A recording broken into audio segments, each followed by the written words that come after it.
The gloves are coming off between the states and the federal government on who has the right to collect the consumption tax, otherwise known as VAT, and how the collections should be shared. With Lagos State coming after Rivers in enacting its own VAT law, the battle is set to get a whole lot bigger. In the meantime, aside to the second quarter GDP reading of 5.01%, the quarterly data on diaspora remittances and trade deficit quite disappointing.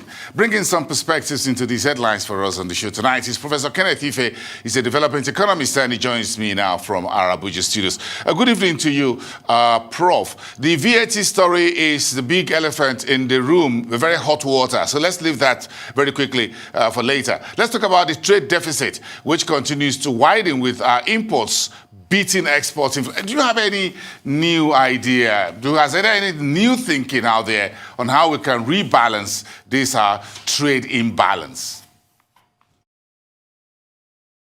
Well, I think it was worse last year, as you know, moving from minus $33 billion to converging now, coming in single digit. It couldn't get worse than what it was last year. Everybody knows that. Not only that the COVID affected the exports, it also even affected the internal capacity to produce. So we know that it couldn't be worse than that. But things are looking up. If you look at the balance of payment, there's a better performance there than what we have on trade. But don't forget that part of this trade thing is just what this importation of petrol is doing to us. Just can't go away, and figures keep. One moment it was 30 million liters, now it's 90-something million liters. So, and it hits us on two occasions. We are paying out to export it, we are paying for it to be processed, and we are paying for it to be reported. All of them are paid in dollars. So it's a major component of this. You said things are getting better, but again, how do we ramp up on exports? Why we try to tame our appetite for imported petrol products? Well, the action has to be two ways. You have to be demand management, forex demand management, and also boosting the export. The exports of solid minerals, the CBN has gone into that, waded in, looking to buy up some gold and some other minerals. So there are significant investment. If you look at the investment plan of the FMITI, that are coming heavy on manufacturing capacity. And if you look at quantitative intervention, fiscal monetary policy intervention, it was a lot of money. 1 trillion was laid out there for for manufacturers. And you know that the bulk of our forex is actually going to provide raw materials for this industry. So fundamentally, the challenge we have is that over 80% of our manufacturing capacity is built on imported raw materials and imported parts. So that's a very big structural deformity. But then we know that the current move is in backward integration and move to get more engagement on our 34 free trade zones and new special economic zones. And then also the linkages between the likes of our anchor borrowers program to export anchors and then having more expression of manufacturing capacity on the entire value chains. These are all going to just do one thing, that is improve export. NEPC is coming down heavy with the resources they have on 22 exportable items. And we have to do more, without a doubt. But the situation is reversing a little bit. Look at what rice was 2 years ago, and look at what the situation is now. And many more products are going to come on stream. Okay, let's throw in the diaspora remittances, which fell sharply, about 24% in the first quarter of the year. How concerning should this be for the authorities?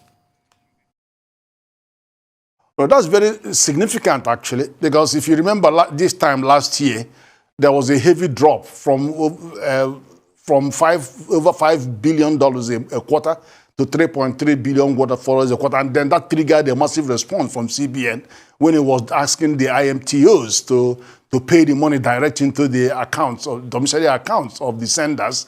And then when they didn't, they pounced on them, closed their Naira account, and then also incentivized them to now have 4 or 5 Naira for each dollar. So I think that we need to do more in galvanizing the diaspora remittance. For example, when the diaspora bond was done, I was in the House of Assembly to hear the diaspora. A lot of the people from the diaspora were complaining that they didn't even have a look in when this bond was being raised. So if it is possible to raise $5 to $10 billion, targeting those remittances so that you can get more of their money into the system, and then of course you could see that some of them have gone invisible. Some of the remittances have gone invisible. So you're not tracking some of them. The remittances are taking place, but you're not tracking some of them. And the situation has improved. Why I'm surprised is that the economy has returned much more normal in many of the foreign countries. So there is more reason for them to send more money. And they are not tracking them. I think there's something to do with the level of tracking of these remittances. Okay, let's talk about the wider implications. What does it really mean for you as a development economist looking at the face-off between Rivers State and the FIRS, the Federal Inland Revenue Service, on VAT collection and sharing? Today, Lagos State House of Assembly passed its own bill within a couple of days to also looking to be in charge of the VAT. What does it really reveal about the fundamental structural economic issues we have in the country? Is going to work against free trade in the country, because Nigeria is a single customs territory. And when we begin to behave as if we are now going to be 36 countries in one country, by virtue of the challenge is going to pose, because don't forget that there is input VAT and there is output VAT. If products are made in Lagos, and then they charge the input. First of all, you begin from VAT collected by customs. How is that going to be appropriated? Then you come to the manufacturer that pays input VAT, and then when he was going to charge for output VAT, by virtue of the product going to Kanu or going to Port Harcourt or wherever else, then the Rivers State is going to be collecting the output VAT, whereas the input VAT was done in Lagos. So, how are they going to manage that situation? And then, of course, I think that what the fundamental challenge is not really who collects the money, but how the money is going to be appropriated and shared. So if there is a better dialogue on, in the end of the day, they have to collect it to a pool. Whoever collects this money sends it into a pool. And then there is a better understanding and dialogue about how they're going to share it. I think that is how we can keep it sensible, because otherwise it's just going to inhibit trade in a very big way, and it's going to affect input costs for many of the manufacturers who are going to be paying the input VAT, and they're not in a position to recoup that in their own territory. Are they going to have 34 factories working in 36 factories in 36 states? So that the goods leaving from Lagos seaport and then coming from Lagos to their branch will be charged VAT, and then they will, it's just going to be very clumsy and very messy. But the issue is this: people just want to have a better share of what they contribute. That's fine, but we have to contribute to a single point. This is the same thing as customs union.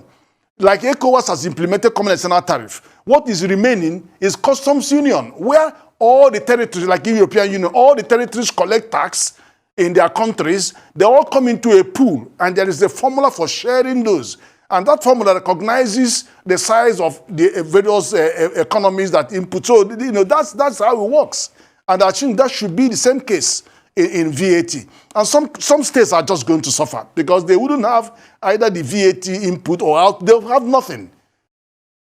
So you think the conversation should be more around the sharing formula of the VAT collected by the FIRS as we presently have it? Absolutely. But don't forget again that this is a constitutional matter. So the Supreme Court will have the last say. So if a high court has given judgment, it still has to go through appeal, and eventually it will be settled by the Supreme Court. But I think in the meantime, I don't really want to see this go on as it's either you or me. I think the federal government should get these guys together and they understand the principle that we have to, whoever collects this money is okay, but it got to go into a single pot. And then let us dialogue a bit more on how we share that. It may be a two-tier method or three-tier method. Thank you so much. Where you look at the level of collection. Thank you so much, Professor Kenneth Ife, development economist. Thank you very much. Have a great evening.